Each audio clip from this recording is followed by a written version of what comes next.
All right, the Jason Gray Show, episode number 3 is in effect. So this one's going to be the Joe Rogan, Tim Dillon, and Alex Jones podcast that happened last night. It was a 3-hour podcast. It was actually a really good podcast. It was like the first hour to an hour and a half was great. Alex Jones got a little tipsy with his whiskey. Then it sort of fell a little sideways. You could sort of feel like the emotional shift of the episode sort of move a little bit.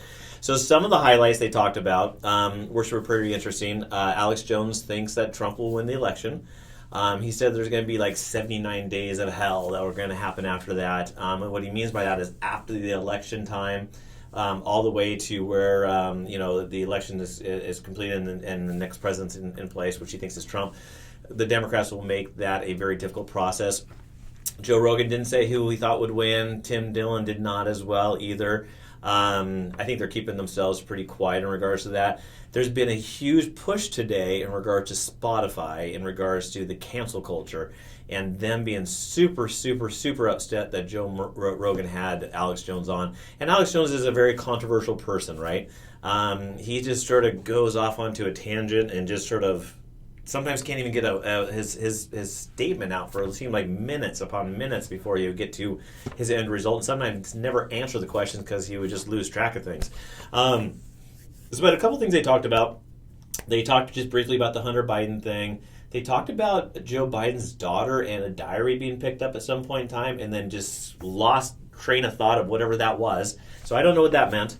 Then they talked about, they went to the moon, and then they went to UFOs, and they were everywhere on this episode. It was really honestly crazy.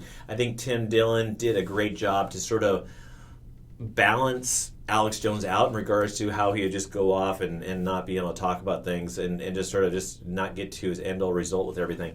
So a couple other things that they talked about. They talked about Jared Kushner. They talked about how the lobbyists that used to be in D.C. area sort of got all cut off when Trump came into place. But what it has created, it sounds like the people around Trump have been getting paid off in regards to possible monies coming in regards to their influence for their input. So for example, some random person who talks to Trump all the time, but that person now gets approached by AT&T or Coca-Cola or any big industry, and then they throw their 2 cents into Mr. Trump, and then they get paid off for doing so. Lobbyists, there obviously need some lobbyist rules that we need to make some changes on. But DC is different than it is over here in other parts of the country. So one thing that Joe did that was really great is Joe went through that first hour of doing a lot of fact checking with Alex Jones. So Alex would make a comment, and Joe would back him up and say, "Oh, well, let's back up. How do you know this is real, Alex?" And then Joe's partner in crime did all of his internet research and then would throw up a fact. And Alex was right quite a few times. There's some times where he didn't have anything to back up his statements, but man, some of those legacy comments that he had made in the past, they're a little eerie. There's no doubt about it. They went through this Bohemian Rhapsody thing and all this.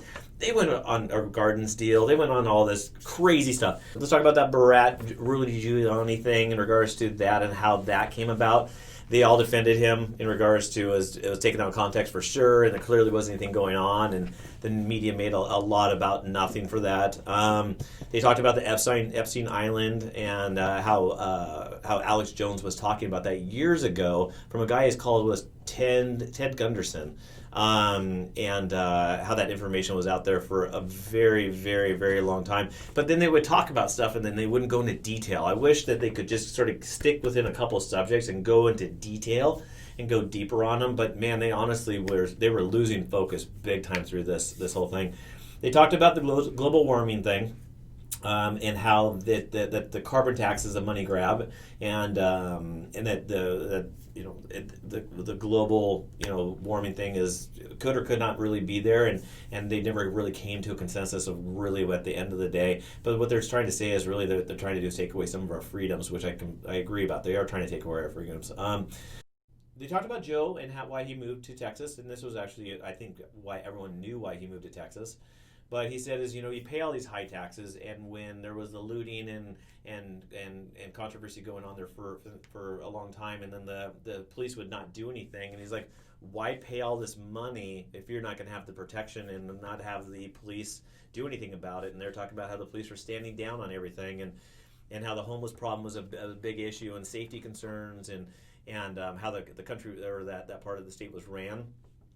I believe they talked about that the West Coast states would possibly succeed or try to do some type of secession if Trump was elected, which I don't know if it's really possible, but shoot, you never know. They come up with these ideas all the time. And then pretty much all three of them had voiced their COVID sort of routines in regards to taking vitamin C, vitamin D, and zinc. Jamie, the tech guy, looks like he had COVID there for a little bit, and he bounced back pretty fast. And they were talking about that briefly, and about them being tested and how the testing is going. Yeah, I think what happened is the mood sort of shifted about halfway through that episode. When Alex started losing track of where he was talking, and he just got a little intoxicated. This is the great thing is during election day, it sounds like Joe's going to do some live event, and Joe invited Alex to stop by from time to time, or for a little bit of time, and then Alex worked his way into wanting to be there full time, and I think Joe hurt his feelings a little bit when he's like, hey, you sort of invited yourself, and Alex was like, no, I didn't invite myself, you invited me, but yeah, this was a hard review of this 3 hours. It was actually hard to watch. So usually Joe can sort of control the conversation and direct it in the right direction, but it just seemed honestly just really chaotic. And of course, like I said, Joe's getting some backlash from Spotify, or not from Spotify, but views of Spotify. And Alex is very controversial. I mean, there's no doubt about it. He's a very controversial person. That's where he's made all of his money, is being really out there, very, very, very extreme. I'll probably subscribe to the Tim Dillon channel, because he actually put things together really clearly and concisely. I'll watch a few of his videos and get you my input on that. Hopefully you enjoyed the episode number 3. We'll see what we're going to do tomorrow. We might talk just a little bit about some of those riots or some of the things that have been happening in the news recently. But for right now, that's it. Talk to you soon. Like and subscribe.